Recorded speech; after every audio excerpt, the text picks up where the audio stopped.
Hi, this is Sarah here from Limerick Aim 2. We are up here today to celebrate the 100th anniversary of the killing of Joseph O'Donoghue. We are here to celebrate his life and unfortunately his death. This is the house where he lodged and he was dragged out at 12 o'clock at night and found the next day in a field. So we're here to do a minute's silence to celebrate this, and I will now pass it over to Michael Ryan. So we'll have the moment's silence now just to remember those who died on this day, the two mayors of Limerick and here in Janesborough, Joseph O'Donoghue.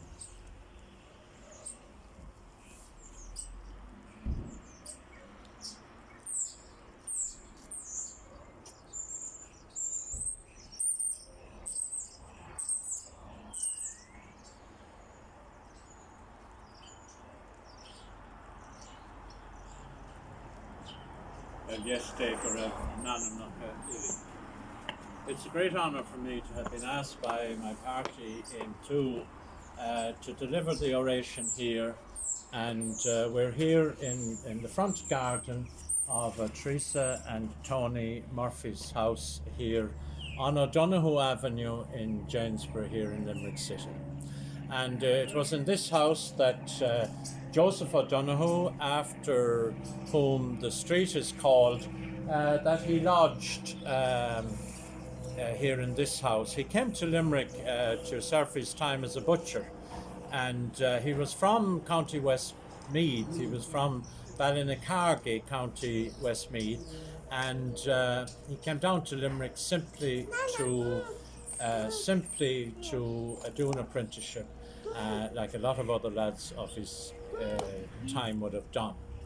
And unfortunately then, like a lot of young lads of his time, and because of the culture that was around at the time, he was involved with the Irish Volunteers. Now, he was only 19. The likelihood is that he had done some training with them out, and they trained out in Ballysimon and places, and the likelihood is that he had just done some training with them and maybe nothing more than that. And in a way, he was like Barabbas from the Gospels, from the death of Jesus. He was basically, because he had some involvement with the Irish Volunteers, he was more or less plucked from the crowd that evening, and the Black and Tans came in, and the local folklore here tells me that they were actually saying the rosary, the family here at the time, and he was part of that, and the Black and Tans supposedly said that finish up the rosary now because we have business with you afterwards. And when the rosary was over, they pulled him out, and they shot him because of his involvement with the Irish Volunteers. It's linked, of course, this day 100 years ago is really a hugely important occasion to remember and to be part of today, because this was the day that two mayors of Limerick were killed, and Joseph O'Donoghue up here in Janesborough. And the two Limerick mayors who were killed were Saoirse Clancy and his immediate predecessor as mayor of Limerick, who was Michael O'Callaghan. And of course, history is only important, I think, if we can learn something from history, if we can learn something from 100 years ago today. So that's really what I would like briefly to speak about. What can we learn for the Ireland of today from these murders 100 years ago here in Limerick City? Saoirse Clancy, or Joseph Mac Lonnacha, he was born.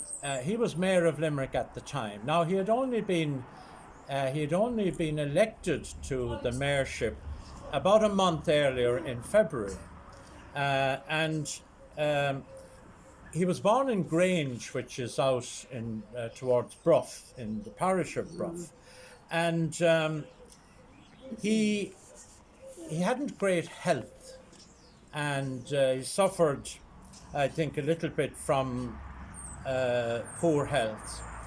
And but he was particularly devoted to the Irish language, and that's really what he became known for in Limerick. His great love of the Irish language, and as a result, he was involved with Conran na Gaeilge. He was involved with the volunteers, and he was also involved with the GAA. And these three associations they were making the running at the time, I think, in terms of Irish nationalism. He was a very gentle type of person, and I suppose because of his involvement with these associations, well, he was a natural person to be chosen, I think, as Mayor of Limerick back in 1921. The other thing to be said about him was he married a primary school teacher, and she, I think, was Máire and became Máire ní Lanachig, and she also was very devoted to the Irish language and so on. So there are many connections then between Saoirse Clancy and Michael O'Callaghan. They were friendly, they were well known to each other. Michael O'Callaghan was born in Eden Terrace in the city. And there was one slight difference between them. While Saoirse Clancy was really a thinker and an idealist, a person who wanted the language to be restored and so on, Michael O'Callaghan really was the more practical. He was the person who was interested in industry. He was really interested in having everybody employed. He was way before his time, I would say, in terms of wanting Irish people to buy Irish goods. He wanted the Irish to be self-sufficient in everything. And he was really an industrialist of his time. With this, really, the thinking that we now think about, wanting Irish goods and products to be at the forefront of what we eat and sell and so on. He married a Cork woman.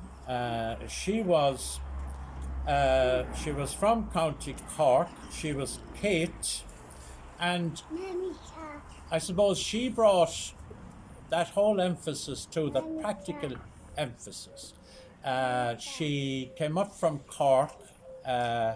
She lectured in Mary Immaculate College at the time, and they were married, and she seemed to bring a lot of practicality to her husband's idealism. He became mayor from in the year before, so he became mayor from March 20 to February 21. So he was the immediate predecessor of Saoirse Clancy. For example, in the case of O'Callaghan, he was a member of the Irish IDA, the Irish Development, Ireland's Industrial Development Association. And he was also involved in the Gaelic League, and it was in the Gaelic League that Michael O'Callaghan learned Irish from Saoirse Clancy. They were both involved, attended the founding of the Irish Volunteers just before that. I also mention the two wives because sometimes it's forgotten that when both the present mayor and the mayor before that were shot, both wives were injured.